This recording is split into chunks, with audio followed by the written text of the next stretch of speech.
Okay, do you have audio from us, Trish?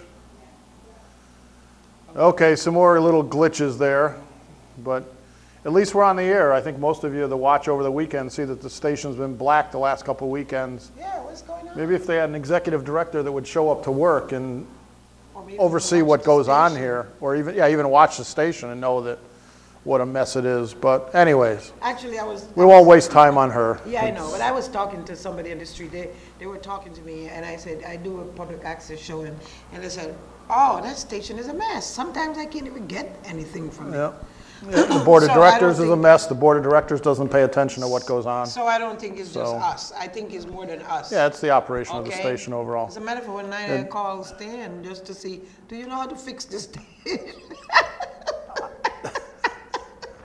I'm serious. The good old, anyway, the good old days. He the never good old answered days. the phone, so I didn't leave a message. Anyways, we've got an empty seat here. We're waiting for Jerry Pleasant to show up. We have a full list of things to talk about. Oh, you think he'll show up? Yeah. Oh, okay. Yeah. He's on the way. All right. Hello, everyone out there in TV land.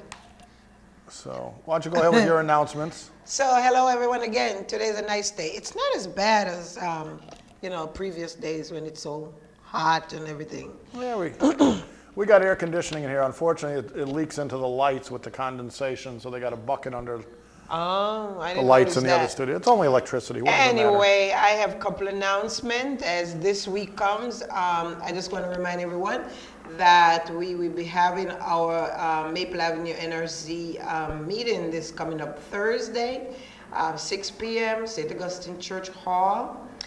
I didn't think you did it during July. Just July, no August. Okay. July, we will be focusing on public safety as usual because that's very important to us.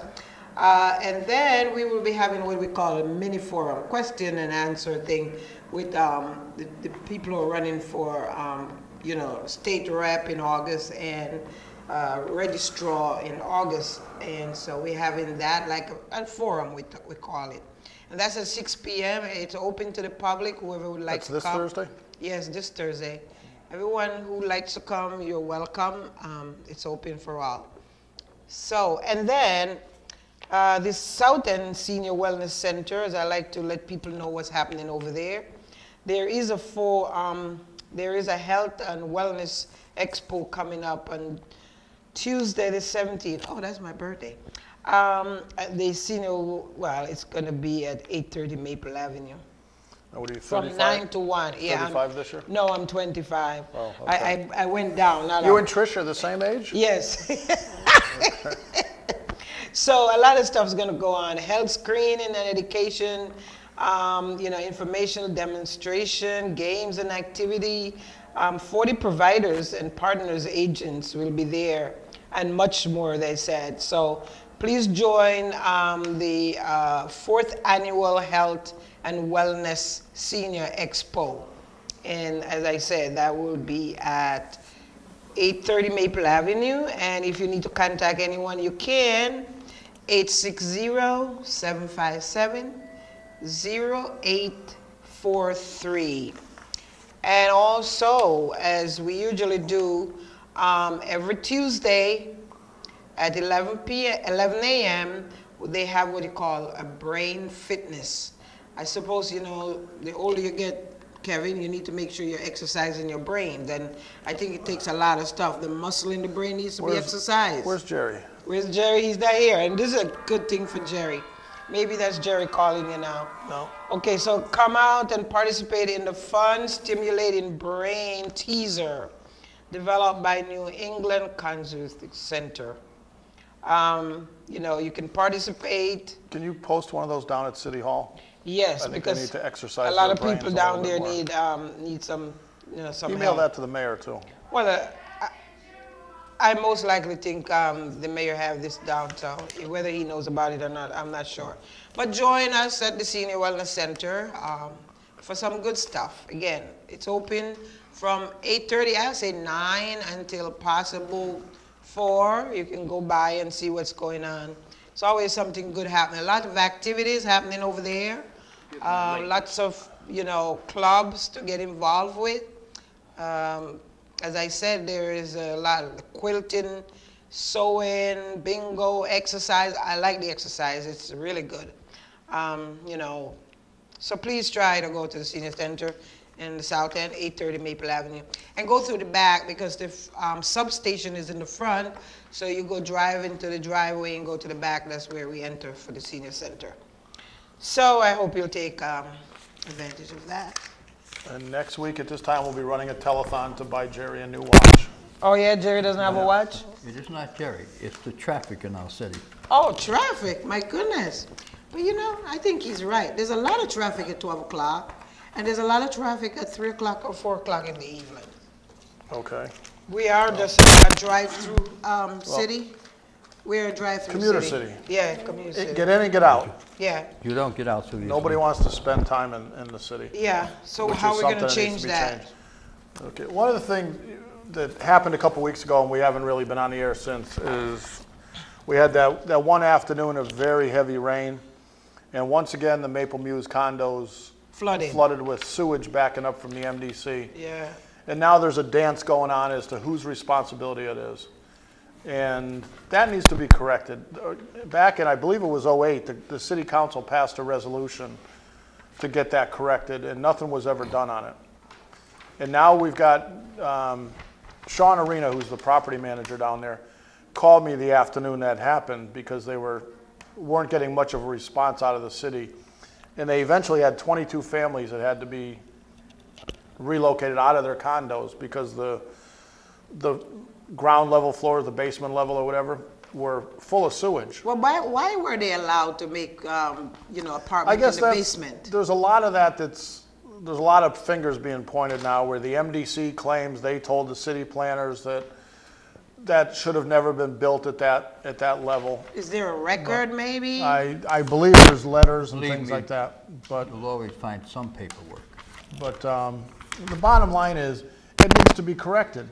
And the MDC did hire a contractor to go down there that night and tear out carpets and, you know, suction up all the water and the sewage and put down disinfectants. But they've still got condos where the water came up the drywall, soaked into the drywall, that hasn't been removed, hasn't been repaired. That's a health issue. Yeah. And those, you know, I'm sure the condo owners don't want to hear this, but those condos really should be shut down until all the bacteria and everything is cleaned out of them. And the city's not doing their fair share on this. You know, it's sad to say, but we continue to be a reactive city. We are not proactive. Well, we also have a chief operating officer that I don't know why he's still here. That afternoon, Sean Arena called him, texted him, and his response back was, well, the MDC's supposed to start working on Retreat Avenue during the summer. You've got 22 families. Why aren't you putting the mechanisms into place to say, get the health department down there, get the fire department down there, start relocating people. Let's get everything going that we have to do to support our residents. Those people pay taxes on their condos the same as everyone else. Yeah. And then when the media contacted the chief operating officer, he says, I don't know what they're talking about. This is the first I'm hearing of it. So I got the reporter from Channel 3, you know, looked at Sean Arena's cell phone. I says, here's text messages at 5:02 in the afternoon. This guy's a liar if he's saying he hasn't heard about this. But Sean had gone to the council meeting plenty times to talk about it. Year. Right. But so it's a health issue. Yeah, I'm listening. It's also a liability issue at this point, since I think the council passed a resolution and acknowledged that there was a problem. I think some of the liability is going to be on them to make sure that this is fixed. Following through, that's a problem. Well, the sad part was, one of the condos, they had a child in a wheelchair confined to the apartment. And when I went down there, he was sitting in his wheelchair with all this water around him and sewage in the condo. Wow. And then about 10 o'clock at night, we still weren't getting much of a response from the city. So most of these people hadn't eaten since noontime. So I ordered pizzas and had pizzas delivered because they can't go into their kitchens and cook with sewage floating around. So it was just very poorly handled by the city. Right. Yeah, those condos, when I look at them, I said to myself sometimes, I mean, this is not New York City where people are crammed up. Kevin, why were they allowed to live in the basement? Because it's so, to me, when I see it rains anyway, it seems like water always gets down there. It's a chronic problem, but it also seems like there can be ways when sewage was backing up into Weathersfield Cove, it was fixed almost immediately. Right. So why is Hartford treated like a second-class and we citizen? are paying taxes. Leadership. Yeah. We're paying taxes. Yeah. So Kevin, again, when you were down there at the Mabel Moore's, did you see any other city officials? I eventually, probably about 8 o'clock that night, I called the dispatch center and asked for one of the deputy chiefs from the fire department to come by because we needed to get relocation going. And then the dispatcher actually did a very good job. She made a few phone calls and got things going. A lieutenant finally showed up from special services from the fire department. And there was a little bit of a battle about who was going to answer or listen to who. Because the dispatcher told me to have this lieutenant call one of the assistant chiefs from the fire department, and he would authorize whatever needed to be done. And when I told the lieutenant what the dispatcher told me, he says, I don't answer to her. She can call me directly. I was like, whatever. okay. Petty. So then eventually that night, once Channel 3 got there and started making an issue of it, the health director showed up, which the first time I met him, I was impressed with him. He lives right downtown, so he was there and started getting things rolling. The relocation, set up hotels right away for people to go to, and they paid for them to relocate to hotels overnight, which they kind of had to. At one point, myself and Sean were walking through it, and there was a young child, probably 3, 4, 5 years old, barefoot walking through his condo. And I was like, that's sewage. Get your kid out of there. Don't let him walk around. You know, who knows what's in that water. But anyway, then the fire chief showed up. The mayor's chief of staff showed up. And then eventually, around 11 or so, I think the mayor showed up.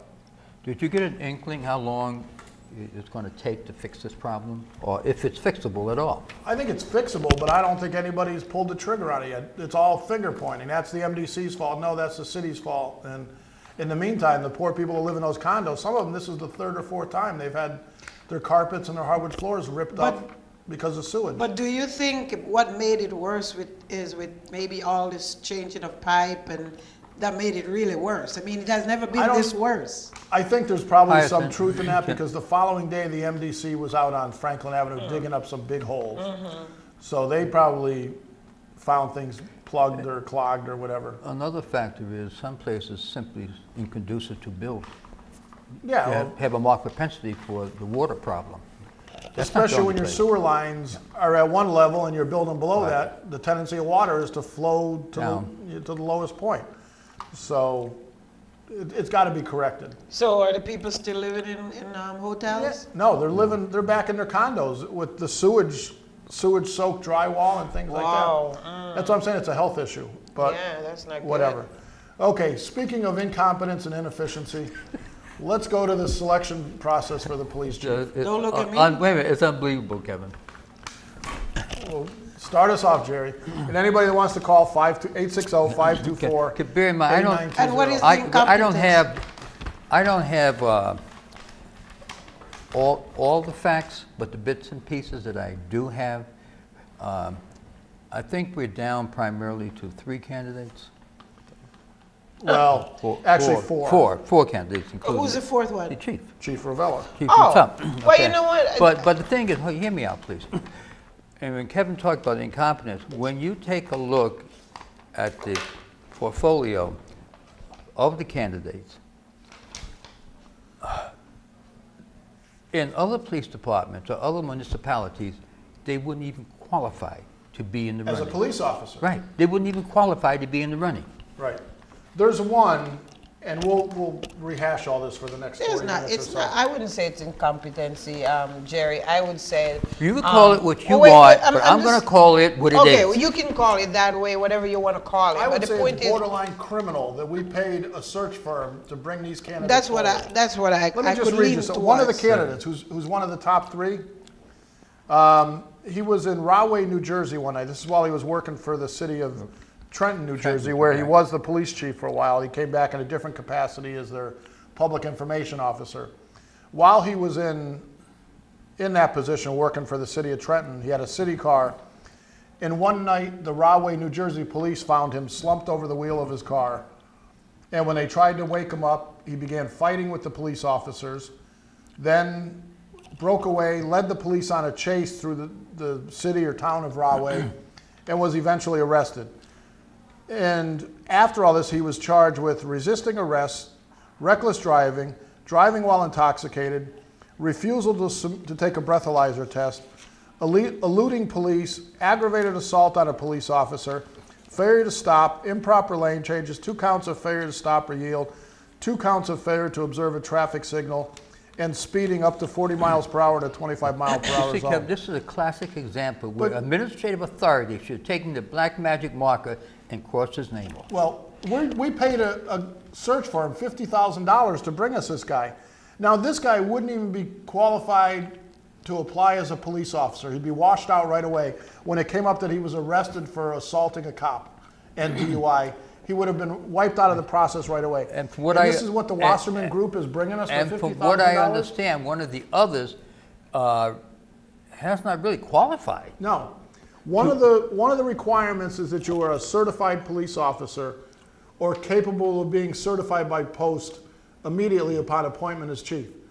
Now, post is the word for the Police Officer Standard and Training Council, which certifies every municipal police officer in the state of Connecticut. It's known as the Police Academy down in Meriden. That's post. Well, their requirement is you either have to go through the full academy, 23 weeks, and then 12 weeks, what they call FTO, which is field training, where you ride along with another qualified or certified police officer, and they evaluate you and make sure you're up to par. So that's what you need, or you need to have been a certified police officer in the state of Connecticut not more than 3 years ago. So if you retired today, you've got 3 years that your certification still stays in effect before you have to go through the full police academy again. One of the people, this Frank Straub, who's coming from Indianapolis, where he's a director of public safety, he's never been a certified police officer, never went through an academy class. And that means that when he started here as chief, he would have to go through 23 weeks of training and 12 weeks on the street, unless post gave him a waiver, which they most likely wouldn't do since he had no police experience. He's one of the candidates. Can we really afford to have a chief come in and spend his first 23 weeks in the academy? No, we can't afford Kevin, that. what you got to look at here, as I call it, the facade. You have to bring these people in to make it look like you actually did what you're supposed to do. I wanted to read some comments you made to Jeff Cohen at WNPR. You know, and these were, I doubt you'll be asked to be on a search committee again anytime soon. Oh, that's okay. That's all right. But one of them is, you told Jeff, you said, honey, I got to let you know this is all a facade and we did not need to have to go through all this. And then you said, so we waste all that money trying to find somebody who might be out there or may not be out there while we have somebody. All we need to do is give him the power to do his job. To be honest with you, I call it a sham. It is. And I think that's what most people are calling it, is a sham. It is, and the reason why I say when I met these people, you know, it's funny to say you put an application out there for people to apply for position and stuff like that, and these people know nothing about Hartford, okay?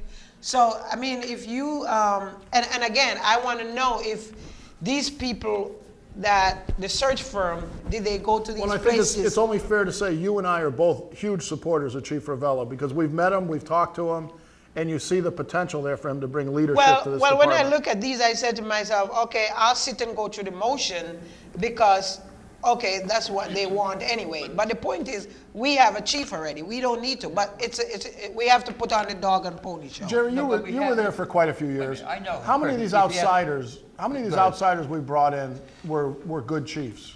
Very few. We brought in Marquis, and I'll tell you, I was not impressed with Marquis when you take a look at his credentials. I was thinking. we brought in Harnett. Oh, God, help us all. Harnett was very good, very knowledgeable when it came to special services. But he never. How comes we had so much crime? He was never a good fit with the community, though. No. Nobody ever trusted him. Nobody ever. I liked him after a while. With him. But the point is that he was never, as you say, not a fit for the city of Hartford. Not because you may do well somewhere else that you'll come to the city of Hartford and do good. But okay? the problem, but bear in mind, you know, he has leapfrogged from a specialized unit to being a chief where you deal with multiple things dealing with public safety. But what works in New York City doesn't necessarily work here. You're absolutely right. He wasn't a good fit for here. And again, I have to say, you know, some people are good at interviews, right? But in reality, if you really check what they actually done, nothing, zero. Well, that's what I'm Not saying. You know, if we can Google, no effectiveness. in the day of the computers now, if we can Google somebody's name and come up with all this stuff, the drunk driving arrests and why would they assaulting bring a police somebody officer, like that to why to would us? they even bring that name forward? And that's a question. And what message does that send that you're bringing in a chief that's been arrested for assaulting a police officer? What was the format in the selection process? I don't think, you know, all I keep hearing from the mayor is that there was a process and he wanted to go with the process and let the process take its course. What is the Wait a minute, process? that's not good enough, Mr. Mayor. You need to answer to the people. But what is the process, Jerry? Have you seen any process here? I would have liked to go No. to these places and talk to people in the community No. and see what they think Well, about the their one from chiefs. Indianapolis is resigning as of August 1st. And he's essentially, from the way it sounds, he's being run out of town because of Right. several Right. issues. So let's run them to Hartford. Okay, Yeah. we're the dumping ground of all the everything, right? Yeah. Let's everybody come to the No, city. You Rip. need to quit the bull and leapfrog the process and make this man chief. But I think in the end, and I don't want to elaborate too much on it, but in the end, people are going to say, what the hell was going on here? When they see what the final outcome is going to be. It's not in the end, they're saying it now. Well, yeah, but I mean, it's going to get worse. I think it's going to get better because the end result is going to be what we all want. Well, But it raises the question, what were you doing from the start? But the until point- it happens, Kevin, until it happens, you have to be careful. Well, that's why But the point is, I'm being very, Kevin, we don't want you to go jinx anything now. They may send us a Okay. nightmare. that's The why I'm point being is- very guarded in what I say right now. Because The point is, I was glad they gave me the opportunity to see these people, even though, you know, they're all screened out like everything else. Bring them in, we interview them, and we listen to their answers, you know, to the questions very carefully and try to figure out which one of these people were just full of baloney or whatever they may call it, or whatever the case may be. Would they actually fit in our community? when is the No, they forum for won't this? fit in our Well, community. I don't think the Wasserman group fit in with the community, so how are they going to know what we want?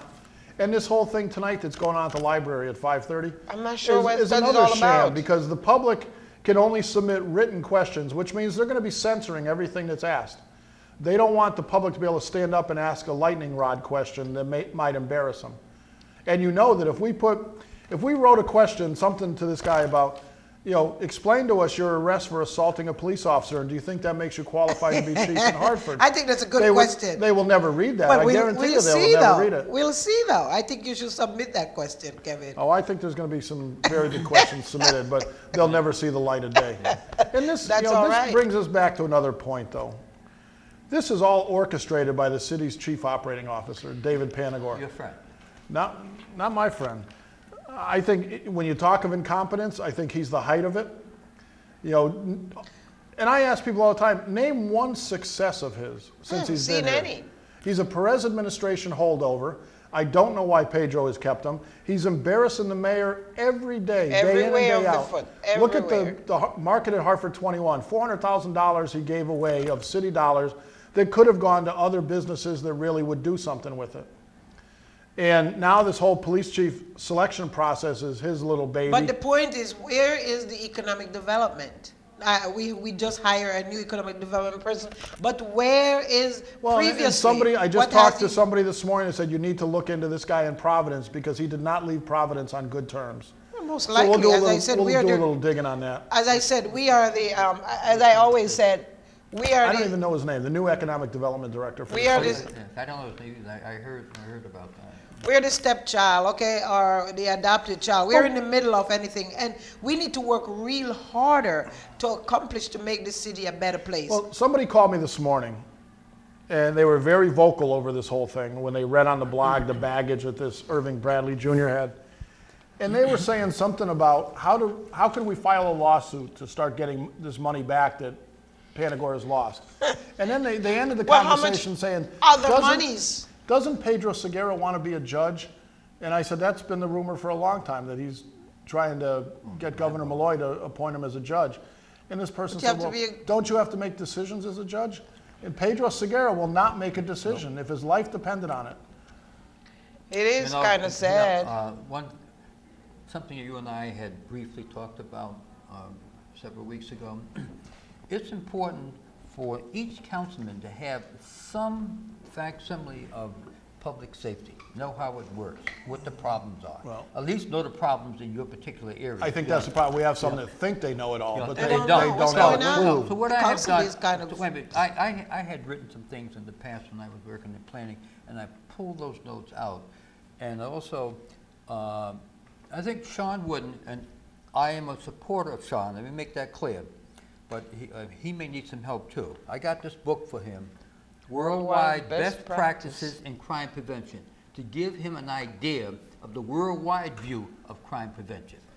And he But see, can I take from think- this what he wants. I have an think that, idea. You know, I think Chief Ravella, you know, is, when Wait a he's, minute. if he's Wait. named permanent chief, he's Even going to the- impress everyone. Yes, he is, but even Novella needs some enlightening on some things. Do you remember, like a week or so ago, the governor announced this new plan that's going to be put in effect in Bridgeport, New Haven, and Hartford, that probation is going to work with people coming out of prison and be like assigned one-on-one? That's Chief Ravella all over that. The Thursday before Easter Sunday, when he took me through the shooting task force and explained everything to me, that was one of the plans he mentioned. And another critical aspect of that is they're working with the mothers of Good. these people getting out of prison.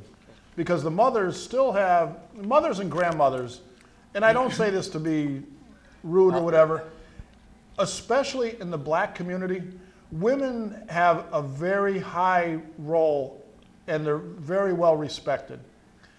You know, They're the somebody mom can and get the away, dads. they can go and punch you in the head, Jerry, as a cop, but they will not act up in front of their grandmother or their mother.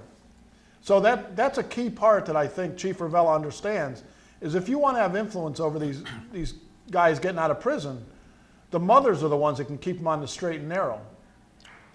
There's something. Trish likes that. Trish is in the booth clapping. Doesn't So. apply to you, Trish. There's something else No, that. Trish is a strong grandmother too. There's, So. there's something that Chief Bell is working on, which I will not reveal. Please, we don't want you to talk about anything that he doesn't want people Oh, to you know mind yet. being quiet? Let me finish speaking. Okay, all right. She probably already knows.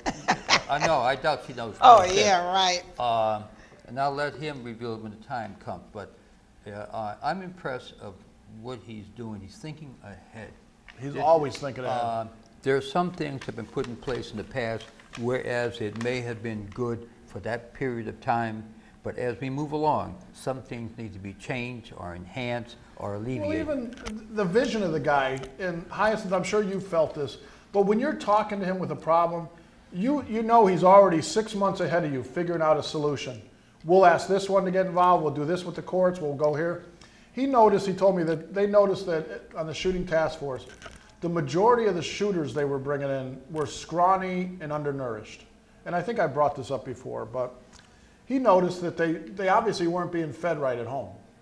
So one of the things he got with the PAL program, and hopefully I'm not misspeaking here, but I believe it was Aetna that coordinated and now provides meals for all the PAL participants before they go home at the end of the day. Now that's not rocket science. But you see- That's just Okay, you know what I would like providing to see? stability for kids. You know what I would like to see as you talk about the PAL program? I would like to see that we have a budget item for getting more kids involved with the PAL program. There or the is. cadet program. Not just, well, let's put it in the police budget because, and then when they cut stuff like that But out. see, that's- We got to get our officers, our chief, to feel that they need to do the investment in the young people because as you see, 85% of our kids that's in jail most of them are from Hartford. They're black and Hispanic kids. All right?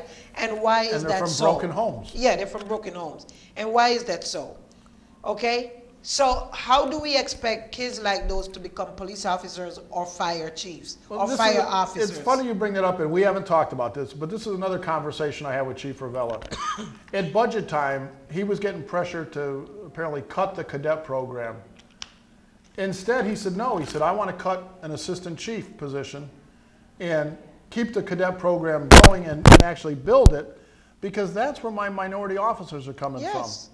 The Explorer program, the cadet program, the PAL program, those are all like the feeders to develop young children to want to become police officers. We would like to see not 20, but 100 kids every year. The minority in the hiring program. is terrible. Yeah, we still are lagging when it comes Even to the minority hiring. the command staff is all white guys, and there's plenty of qualified minorities so we don't in the have department. we don't have a department That's that a looks problem. like our neighborhood. That's a problem I have. But bearing in mind, with many of you seem to forget, our requirements to be a police officer cannot be lowered. No, And to make sure we have a better selection, we need to expand the territory from which we recruit from. But the thing you need to do is work with the younger people Yes, so that they understand sixth that grade up or more. this stupid mistake you make one night at a party could Can cost affect you. your career, and it's not going to come off your record. And Right. Now, the pet peeve of mine is now, we have blacks, Hispanics on the job who are smart, who have the capability of advancing. However, advancement's a matter of giving a chance, giving the opportunity to attend some of the schools and things necessary to move yourself up. But Jerry, who was the chief for the last 4 or 5 years that pretty much propped all the white officers up for promotions? Right. And And didn't consider not minorities. one of his- In fact, he put roadblocks up in front of most of the minorities. Who was the chief the last 4 or 5 years? Right. And one of the things I agree, my son was the only minority lieutenant in the Frog Hollow area. He was taken out of Frog Hollow and put inside. So the captain could bring his man, who had a north end post, down into the area. See, we need to have watchdogs for things like this, and we don't have that. We do. That's what we are, Jerry. We do but have a watchdog because we've got to get a mayor with we guts have- that will step up and do the right thing too. we have But the the thing is, Centrum group but that's but pushing. you have to know what's going on and the inner workings of the Well, department. but that is why we need a public safety school in Hartford, so we can make what's sure going on with the that? curriculum, the Board of Education, and correct, there is some issues there that needs to address. And I'm hoping who that the suffers in the chief, meantime? I'm hoping that the chief can sit down with the school board itself and start seriously looking at it, because that's one part of Centrum requirement, that they have a public safety school that can deal with our children. Because as you say again, Kevin, if we don't get them from that young age, develop them up to make them feel like, guys, you have to stay straight. And there's so much discipline when you talk about, the cadet or the other. It's just discipline. But Harrison, and making sure that these kids are feeling that, being a cop is really a great thing to do. Because if you talk to these kids in our schools right now, they'll let you know, I hate cops. Yeah. They don't, and then it goes back again. We have these officers within our schools. You have to look at, why do people hate cops? Because the their most times people interaction with interact them. with one is in a very Exactly. negative environment. But that's Kevin, something they used to do here many, many years ago, and they don't do it now, you need to bring in regular people from the neighborhood, who have recognized position or leadership, to talk to the men at roll call. You've still got plenty of cops there. Some of them are in leadership positions that foster that us against them mentality. Mm-hmm. It drives me crazy, and he's sitting in the booth here now, but Reverend Brown is in there watching us. It drives me crazy at his vigils, when I go to his vigils after a homicide, and you see the cops sitting in their cruisers with the windows rolled up and the air conditioning going. And more than once, I had mentioned that to Darrell Roberts, saying, Chief, you've got to tell these officers, get out of those cars, walk over, interact with the people, and you're going to start building those relationships. Right. But no supervisors go up there and say, hey, get out of that car, go talk to the people, start some personal interaction. The same thing you're saying about Hartford. General Petraeus, one of our leaders in Iraq, is preaching to the officers assigned to that area. You need to interact with the people who And you're supervising. I'm not here answering questions for Chief Ravella, but I know he thinks along those lines of getting people out of the building, back into the community, and getting them to interact. Right. And Jerry may not like to hear what I have to say, but I continue to say, I do love and respect my community service officers and the guys that ride a bicycle and my lieutenant in my neighborhood. So because you're I see fortunate. them, they're on the street, they're talking to people. It's not all about arresting people, it's about talking to people in a respectable manner. Hi, so sir. people don't feel like, oh yeah, you're a cop and I'm there, you know. All right, so let me pay you a compliment. Okay, Yeah.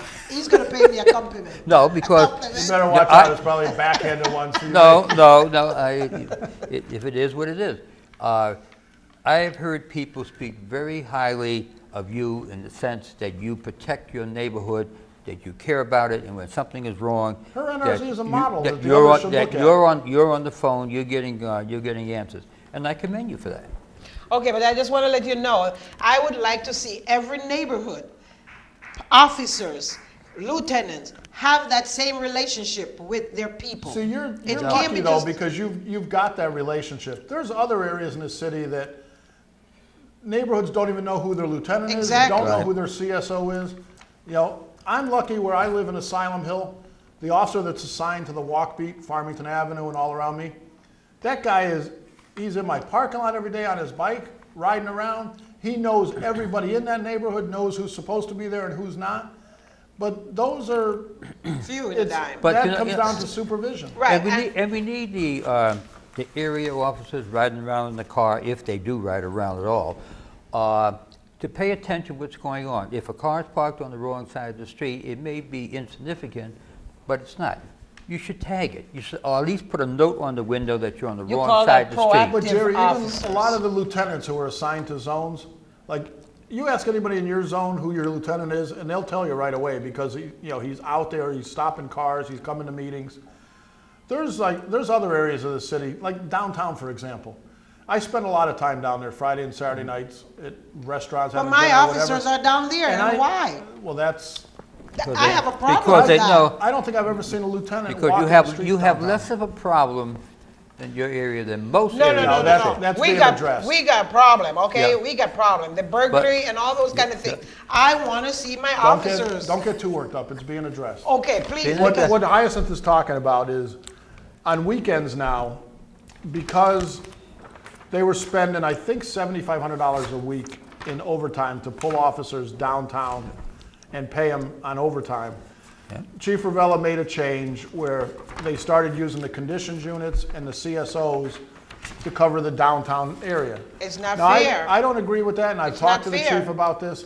It's not right. The bars are part of the problem. The bars should be the solution You're and start Southeast, hiring right? their own officers. I'm so So southeast. that's going to go back to the Yeah, way it because was you know the before too point much is that longer. I'm saying when you leave us with no one in our neighborhood, Friday and that's Saturday when night. things are happening. I mean, I happen to walk up the avenue because I always walk up the avenue to see what's going on, and I'm seeing my officer, one of my officers, and I'm saying, well, oh, I'm so glad you're in the neighborhood And tonight. I saw him. He I said saw to him me, later on that night downtown. He said to me, oh no, I'm going downtown, and I'm saying, well, you're leaving me I have nobody's in my neighborhood. I saw him Saturday at the fireworks, and I said, "You're getting Hyacinth upset when she hears that you're not in her neighborhood." This is what I'm He saying. said, "That's where we have to do that. That's where No, we're so I'm assigned." asking whoever, and I'm hoping that will be Chief Ravella. I'm hoping that he can sit down and look at the whole big picture and see what needs to be done, because you cannot pull people from one part of town, take them to another place when crime is happening in the neighborhood. But see, that place has been Compared so. to the rest of the city, crime in your area is pretty much The down. burglary. Okay, the Put in burglary, percentage. burglary is a factor. Yeah, it is high Some in of the those, neighborhood. they caught a guy Saturday that admitted to like 11 or 12 burglaries. See? So That's why we need and our that's the CSO. problem with burglaries is usually it's one person that gets out of jail and goes on a spree and hits everything he can to start his habit up again or to get some cash. So, geez, I'm surprised Jonathan hasn't called us yet today. Jonathan, are you on vacation? Don't worry about Jonathan. We have a lot to talk about. Yep. I see Well, Jerry with all his stat. they had 9 arrests for burglary. Oh, our Yeah. guys are doing a good job in our neighborhood. But we need to see the people because But in the your evening point is- time, your point is very valid because your CSOs are the ones that see who's walking in those neighborhoods, Yeah. see the cars that are there that shouldn't be there. and when they're gone in the evenings and It's a nobody's in free-for-all. the neighborhood, it's a free-for-all. Because your patrol officers may be there tonight, gone tomorrow, could be covering another district, could be covering somebody's vacation in the north end tomorrow. So there's not, the CSOs are what bring the stability to the neighborhood. Our CSOs are doing a great job. As you say, they know the pulse of the people. They know what's going on. Okay? They've built confidence and trust in those people. But in addition to the CSOs, bear in mind, those fellows riding around in the air-conditioned car, they're getting paid a salary to do it. They get in salary, of course, but I don't see them stopping for every quality of life issue. You're absolutely right. And Hyacinth, I think you have to agree that part of the reason that your CSOs are so effective is because of their supervision. Yeah. Now, there was before you got the current lieutenant, We didn't. there was a difference in accountability and what they were. And that's why. But Kevin, I will call up, or I'll call my son and say, look, I have this problem in the area, or I'll call somebody I know. But you have that luxury. And I said, look, send a car out here and address these problems. My neighbors come to me. I can do that with my CSO. To address See, problems this is in the thing, though, Jerry. You have that luxury, but wouldn't it be nice to have a police department where the people that don't have those, I could text the chief right now and say, Jerry Pleasant's out of control, send somebody over here. And they'd probably come with a straitjacket and take you away, but. No, Kevin. But I mean, you have insurance.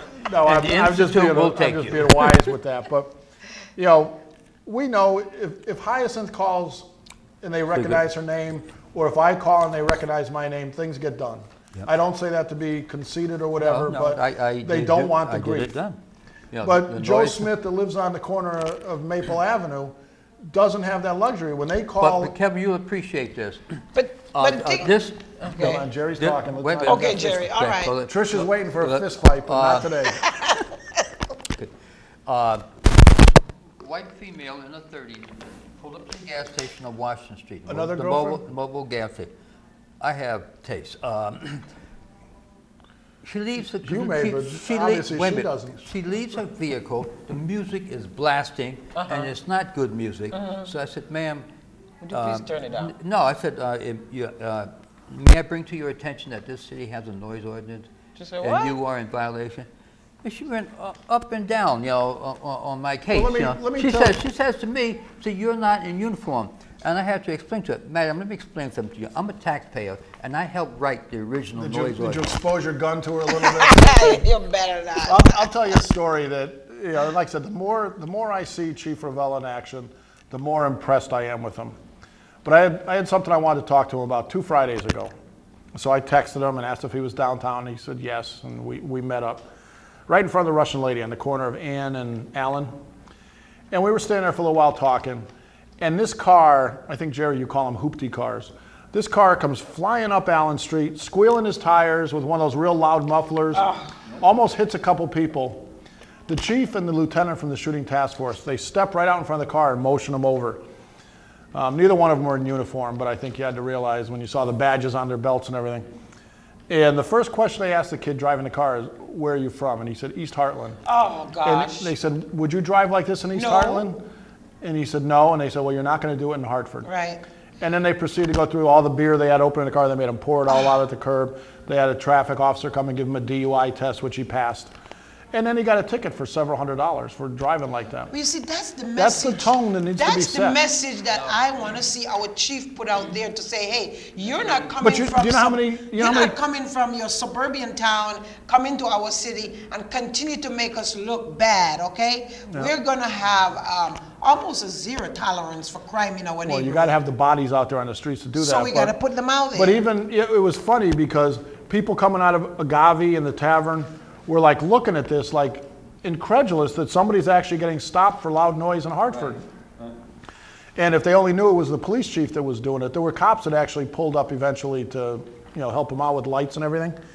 And I think even they were surprised that the chief was making a traffic stop.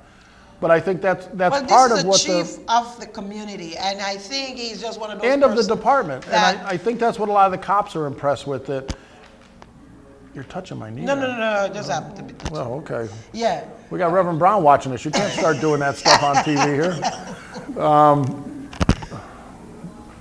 Watch your hands. No, the chief is willing to go out there and do, what he expects everyone else to do. And I think that's the tone that really needs to be set, is that he's a leader.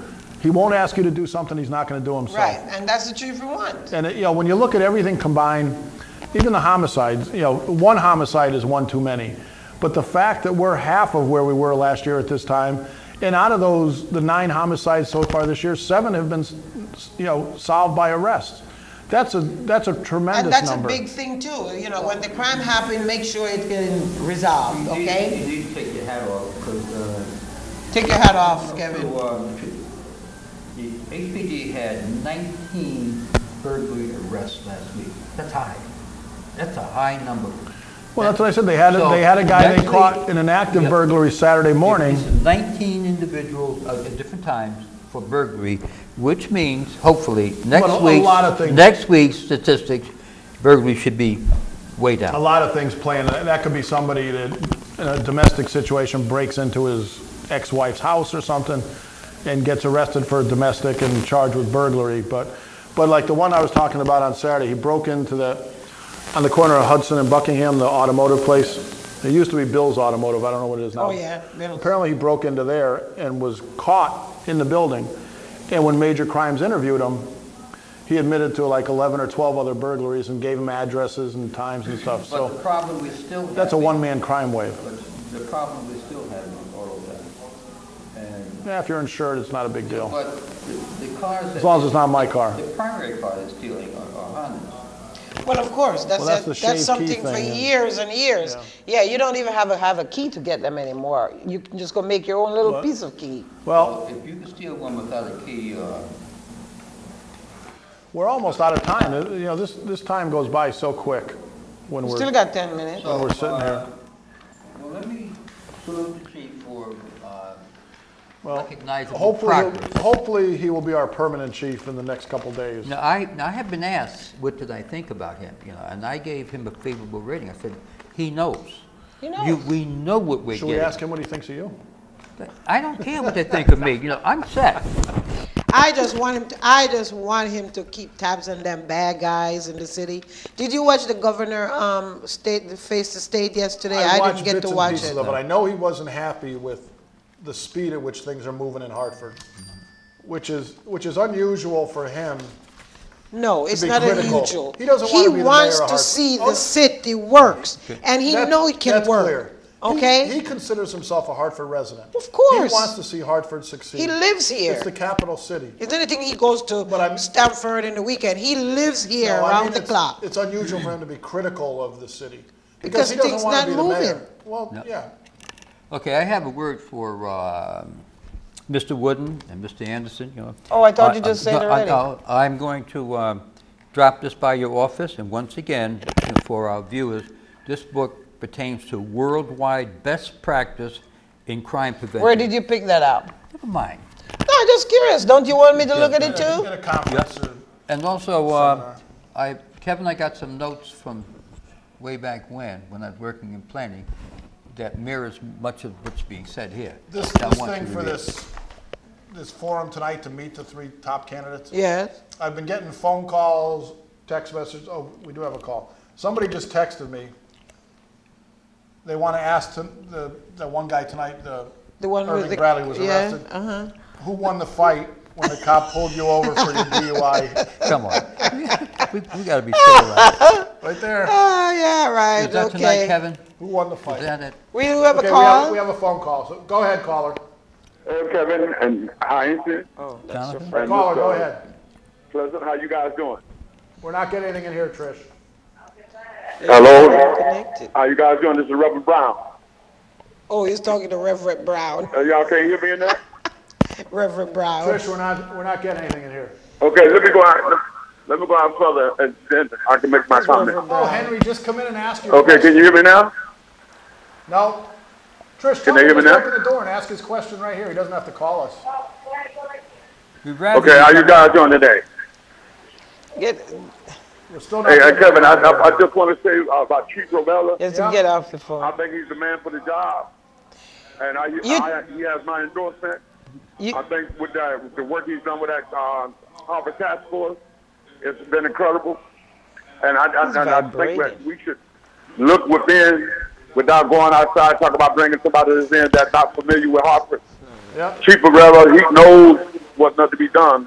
So let's give him the vote of confidence and let him get in and do the job.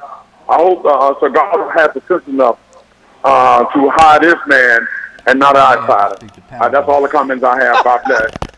Yeah, the mayor. Right? Yeah, sometimes you wonder, does the mayor have the sense to do it, or is he listening to his chief operating officer a little too much? And that's another question. Nobody really knows where Pedro gets his advice from. I don't think he has any real close confidants that are telling him what to do. Not that I know. And there's another issue with the chief, and where the shooting task force is housed in the old Quirk Middle School. That was a building that the Board of Education really didn't want. And then when the shooting task force was formed, they set up their offices in there. The police academy's in the building. I think the mayor should go to the school superintendent and the school board and said, we want this building, okay? Now I see what Jerry says. Let me finish my point. So there's kind of a turf war going on now between the chief and the superintendent of schools of who's going to get it. And what I keep saying to people is the mayor appoints the majority of the Board of Education. If he wants that to happen, all he has to do is say, we're passing a resolution to let the police have the occupancy of that building. She works for us. Chief Ravella has definite plans. That there's swimming pools in there. There's 2 gyms. There's an auditorium. He plans on using all those for community events and community action.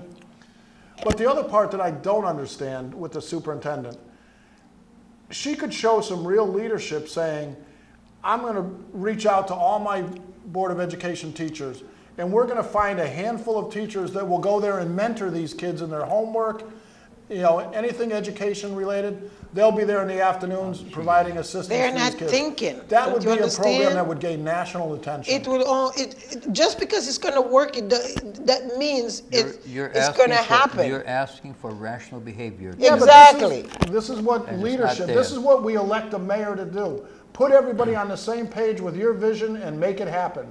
Don't make everything a battle. Don't make everything a fight. It has to be. That's why nothing seems to work in Hartford for long. Okay, when something works, somebody have to do something to prevent it from working. Okay? Because they always want to have something that they have to fix. Okay?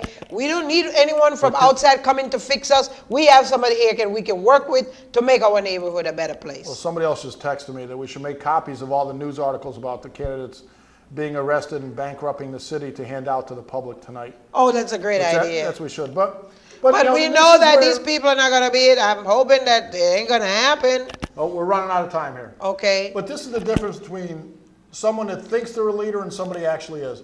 The governor got his reform education through because he was a leader and he made it happen. That's his vision. Mayor Segura is not providing vision to the city, and he needs to. We'll see you next week. We're out of time here. The credits are all rolling. Trish, you can pull us out. People have seen enough of us. She's doing it already. There we go. Okay.